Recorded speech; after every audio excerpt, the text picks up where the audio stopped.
A paisagem mental de amor. Trechos selecionados. Magia, cultura e arte. Uma cortesia de Thoth, a Arte-Teia da Palavra.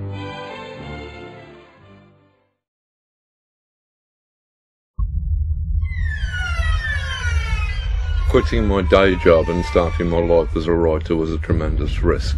It was a fool's leap, a shot in the dark.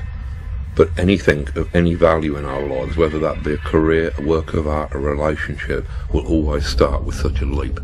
And in order to be able to make it, you have to put aside the fear of failing and the desire of succeeding. You have to do these things completely purely, without fear, without desire. Because things that we do without lust of result are the purest actions that we shall ever take. There is some confusion as to what magic actually is. I think that this can be cleared up if you just look at the very earliest descriptions of magic. Magic, in its earliest form, is often referred to as the art. I believe that this is completely literal. I believe that magic is art, and that art, whether that be writing, music, sculpture, or any other form, is literally magic. Art is, like magic, the science of manipulating symbols, words or images, to achieve changes in consciousness. The very language of magic seems to be talking as much about writing or art as it is about supernatural events. A grimoire, for example, the Book of Spells, is simply a fancy way of saying grammar. Indeed, to cast a spell is simply to spell, to manipulate words, to change people's consciousness. And I believe that this is why an artist or writer is the closest thing in the contemporary world that you are likely to see to a shaman.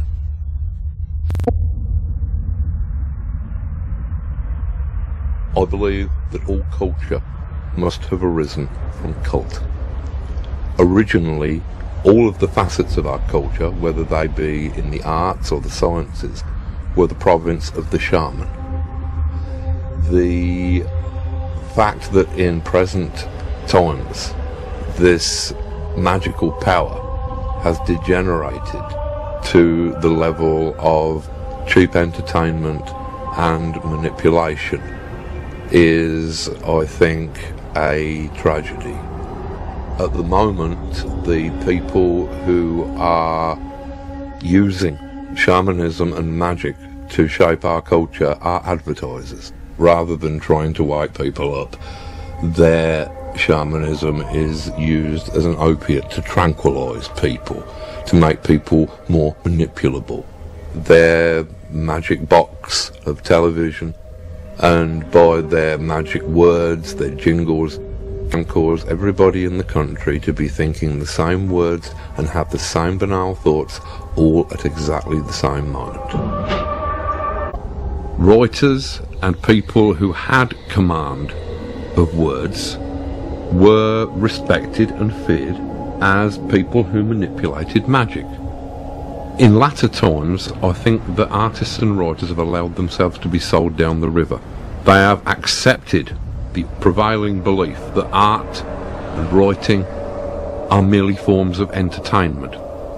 They're not seen as transformative forces that can change a human being, that can change a society.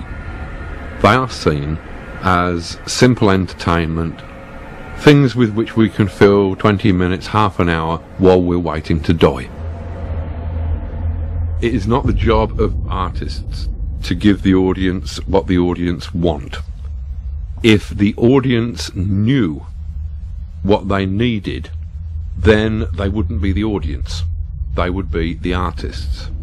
It is the job of artists to give the audience what they need.